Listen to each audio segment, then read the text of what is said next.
सीताराम कहिए गाई बिद राखे राम गाई बिद रहिए। सीताराम सीताराम सीताराम कहिए गाई बिद राखे राम गाई बिद रहिए। ओ मुख में हो राम नाम राम सेवा हाथ में।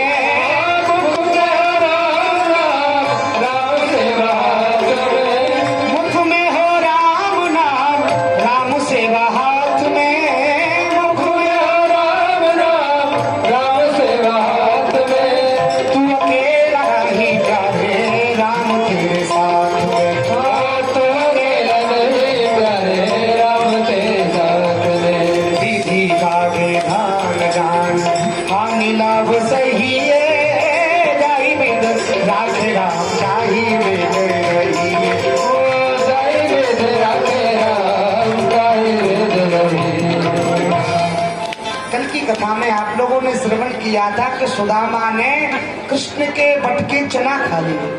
वो चना क्यों खाए? क्या सुदामा इतने भूखे मर रहे थे? नहीं नहीं, क्या लीला है जरा सुने। जो 2 मुट्ठी चावल है उसका भाव क्या है, और जो चना है 2 मुट्ठी चना है, उन चनाओं का भाव क्या है, जरा श्रवण करें। जब सुदामा अपना पाठ भूल गए तो गुरुदेव ने दंड दिया कि बल से सूखी सूखी संदा तोड़ करके लेकर के आओ।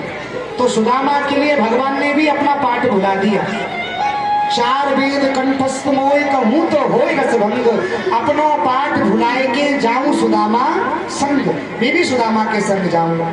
तो गुरुदेव ने भगवान को भी दंड दिया।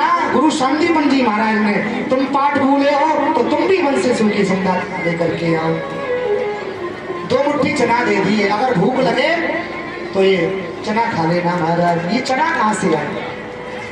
अब जैसे ही भगवान यहाँ पेड़ पर चढ़ गए संदा तोड़ने के लिए, सुदामा को जोर से भूख लगी है, उसने वो पोटली खोली और जैसी पोटली को खोला सुदामा की दृष्टि पड़ी है, सारा दृश्य दिखाई पड़ा है सुदामा को, क्योंकि सुदामा त्रिकालदर्शी है महाराज। जैसी दृष्टि पड़ी, अरे इन चनाओं को तो सांप लगा हुआ है।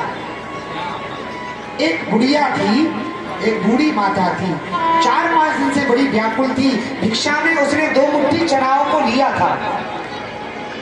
रात्रि की वेला हो गई थी, उसने विचार किया इन चनाओं को मैं सुबह खाऊंगी, हो सकता है कल भी मुझे कुछ नहीं मिला तो कल पूरे दिन तो भूखा नहीं रहना पड़ेगा, आज रात्रि व्यतीत कर लेती है।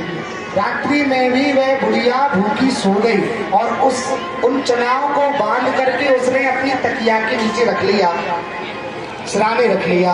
रात्रि में चोर आए महाराज। चोरों ने देखा कि हमें लगता है इस मैया ने कुछ सोना चांदी इस पोटली में बांध करके रख रखा है, छुपा करके रख रखा, पर क्या थे? चना।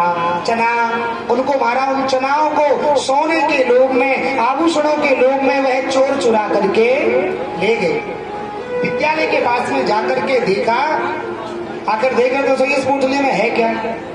खोल करके देखा, अरे भैया इसमें तो चना है, इन चनाओं का हम क्या करेंगे। पोटली को ऐसे बांधा और यूं करके फेंका, वो सीधी पोटली विद्यालय में जाकर के गिरी। उस समय गुरु माता जो है वो हार रही थी, झाड़ू लगा रही थी। उन्होंने देखा कि पोटली पड़ी हुई है। पोटली को मैया ने खोल करके देखा, अरे इसमें तो चना है, अन्न है, तो अन्न का तिरस्कार नहीं होता है, तो इन चनाओं को विद्यालय में जाकर के रख देते। तो महाराज विद्यालय में रसोई घर में जाकर के वह मैया ने चना रख दिए। प्रातःकाल की वेला में जब वो मैया जगी है जिसके चना चोरी हुए, उस मैया ने देखा कि मेरी चना कहाँ गए, मेरा भोजन कहाँ गया। 4-5 दिन से वह मैया व्याकुल थी, उसके प्राण छटपटाने लगे और छटपटाने लगे, रुदन करने लगी। प्राण छटपटाते छटपटाते उसके मुख से एक वाक्य निकला, जो उन चनाओं को खाएगा वह दरिद्री हो जाएगा। ये सुदामा को बात मालूम पड़ी है, अरे इन चनाओं को अगर मेरे मित्र कृष्ण ने खा लिया, ये तो द्वारका के सम्राट राजा होने वाले हैं, अगर इन चनाओं को खा लिया तो मेरा भगवान, मेरा इष्ट, मेरा गोविंद मेरे देखते देखते दरिद्र हो जाएगा, भिखारी हो जाएगा, और मेरा गोविंद मेरे सामने भिखारी हो जाए, ये सुदामा कैसे सहन कर सकता है। इसलिए जानबूझ करके सुदामा ने 2 मुट्ठी चना खा लिए हैं। जानबूझ करके, क्योंकि इनमें तो सांप लगा हुआ, जो खाएगा भिखारी बनेगा महाराज। आदि आदि भाव आता है। पत्नी के कहने पर सुदामा जी आज द्वारका के लिए तैयार हुए। तो सुदामा ने कहा वह भेंट द्वारका है, मित्र के पास में जाए, गुरु के पास में जाए, कहीं मंदिर में जाए, कथा सुनने के लिए जाए तो खाली हाथ नहीं जाना चाहिए, कुछ ना कुछ लेकर के जाना चाहिए।